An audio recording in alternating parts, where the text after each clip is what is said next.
An interesting thing is happening worldwide these days. Sports teams from South Africa, the land of my birth, are starting to win many international competitions. I listened to a fascinating interview with Rassie Erasmus, the coach of the national rugby team, in which he explained how he sees this situation. Right now, South Africa is the world champions in the world rugby in the 15s, the senior teams.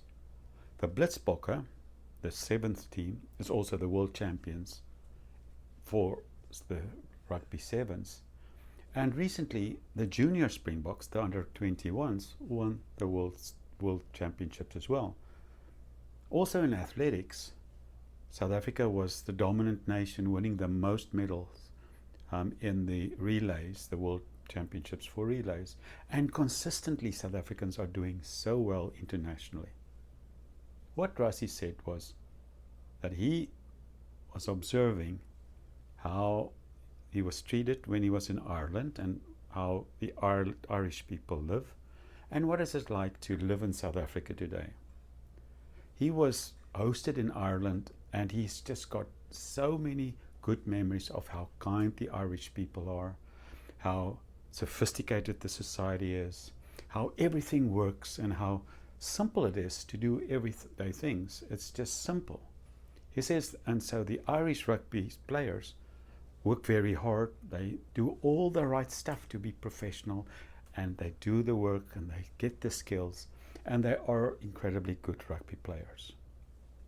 He says then when you compare it to South Africa, for the South African rugby player, every day is an adventure and a struggle. When they get up in the morning, they have to make sure that the security is there for that night, that everything is ready before they go out on the street. On the street, they need to be aware and make their way everywhere where they need to go and make sure that they get there. So they're aware and they're making plans all the time. During the day, this is the theme of living in South Africa, just everyday living in South Africa. You always have to be aware of what's going around you. You always have to make an extra plan or go an extra route or do something. Be a bit of a MacGyver to get through the day. He says, and then on top of that, they train hard, they learn the skills, and they learn the discipline. He says now you put these two teams against each other on the rugby field. The Irish team, or teams like Ireland, are very disciplined, they're very well trained, they've got everything they need. Or do they?